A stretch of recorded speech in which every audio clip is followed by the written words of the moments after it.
A friend and I have decided to buy land, build flats on that same piece of land. The expenses and profits are to be shared between the two of us. We have been friends for many years and I trust him. Should I, however, consider a joint venture? And what are the benefits or protections that a joint venture would afford me? Bruno? Cool. So how many hours do we have to discuss this? We're going to be gone by 12:30, so. Okay, cool. All right, so short version, huh? All right, so maybe let me start right at the beginning, like back. So in our law at the moment, a joint venture is a kind of an anomaly. It's a strange concept that people throw around interchangeably, but they don't quite understand what the nature of a joint venture is. The same principle actually applies to things like stokvels. Now, why I bring this into an example is a joint venture is a layperson's understanding of a relationship with somebody else. Now, joint ventures can come in many different shapes and forms. You can do a joint venture individually just with someone by shaking hands and having a partnership with that person. Maybe it's not even a partnership because partnerships actually carry certain legal implications. You can do a joint venture in a company. You can do a joint venture in a trust. You can do a joint venture between two companies and simply have a contract that governs exactly what one is supposed to do and what the other is supposed to do. So that's just the first thing that I think we need to set as an underlying basis for this conversation is a joint venture in law is not a legal concept that has a strict definition attached to it.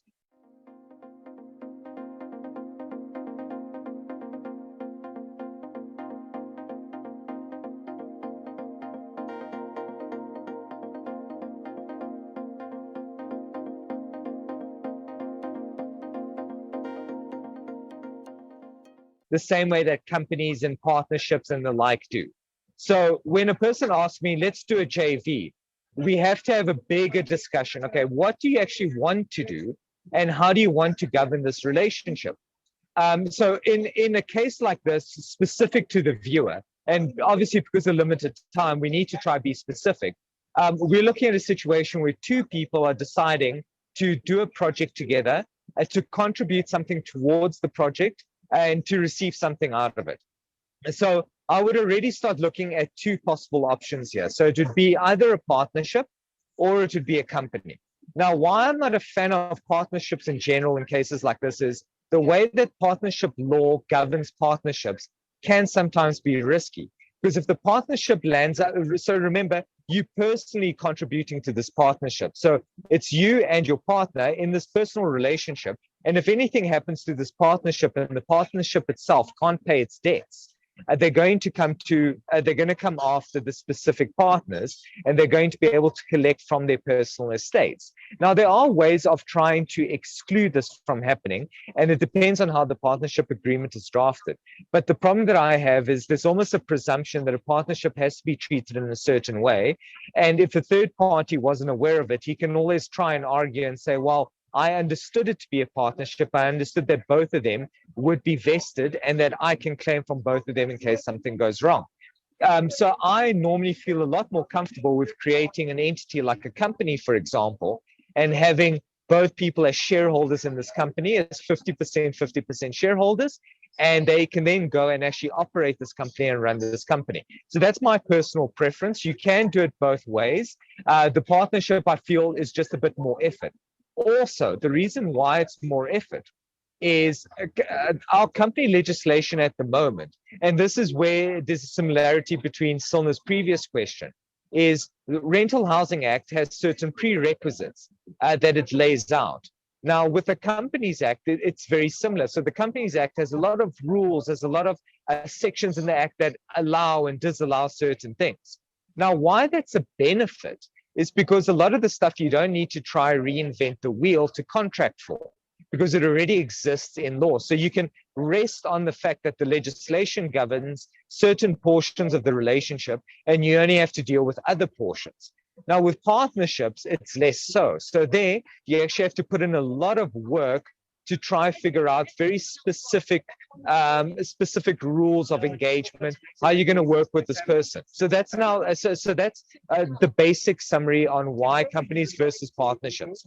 Now, when it comes to trust, and this is also a very interesting question that I often get is, I just want a one-pager because I've known this person for my whole life. We trust each other. I don't see anything going wrong. So again, it goes back down to, first of all, trust and relationships aren't always, they're not beyond reproach. Something goes wrong in relationships. I mean, people get married every day. They tell each other they love each other, and something goes wrong, right? And this is an inevitable part of life. So you can never guarantee that the person that you get into a relationship today is going to be the same person tomorrow, right? So that's the first thing that you need to bear in mind. So it is important to at least govern something. The second thing is you also want a perception to the outside world. So you want to create an entity that can carry on business in its own name, where you can actually sell shares and give it to somebody else. You can actually move forward and you create a special person to run this project, and that is the company. So that's also a benefit because it means that it continues in perpetuity. It doesn't necessarily need you to be involved, and that's a big plus when it comes to things like companies. And now the last reason, and this is also because Cilna and I are property specialists, and I've seen this happen a million times. An agreement. So if I go to Cilna and say, you know what, I want to invest in properties with you, and Cilna goes, yes, perfect.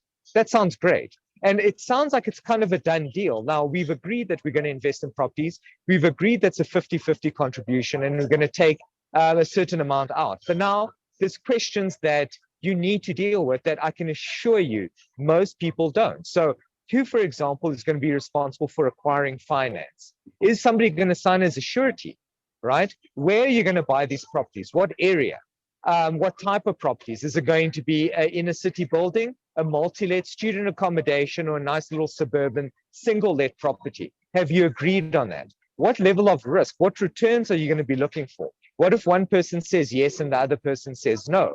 Now, what happens if you acquire a property and now you want to sell the property because one person sees doom on the horizon and wants to sell before the market in that area crashes, and the other person doesn't and doesn't want to sell? Who's going to be more responsible for the day-to-day operations? It's difficult to run a company and just say, we'll both do it, because then you're running a very inefficient company. There's certain tasks and certain roles need to be assigned. And that's where the legal premise comes in, where we run you through the project. And by the time we're done, you guys either won't ever want to work together, or you're going to have a nice set roles and ideals and a roadmap. And why roadmaps are also important is because I had this conversation recently with guys from business partners, where there was no underlying contracts. And when one person passed away, the company required all decisions to be made unanimously, right? So now this company is at a dead standstill because they're waiting for an executive to be appointed for the shares to be transferred. And now the other shareholder cannot technically take the company forward because part of the shares are being held in an estate. So there, the company comes to a dead stop. If you structure the company properly in its operations through the MOI and shareholders agreements, you can actually set a roadmap where the company is, by definition, required to follow certain processes without everyone having to have a meeting and making decisions. One person can step in as a director and make a decision without it having to be unanimous, because you've decided ahead of time that we will buy certain properties for a certain amount in a certain area of a certain style with a certain return. And it's set in stone and no one can argue it. So business can continue as per normal. So trust has nothing to do with it. This is about setting out roadmaps and setting out your investment in a proper way that's documented, and creating something that can live on in perpetuity. Exactly, Bruno. If I can add to that, I think the principle of great walls makes for great neighbors. The same rule applies. Great contracts makes for great friendships. It's as simple as that. Yeah, absolutely. Agreed.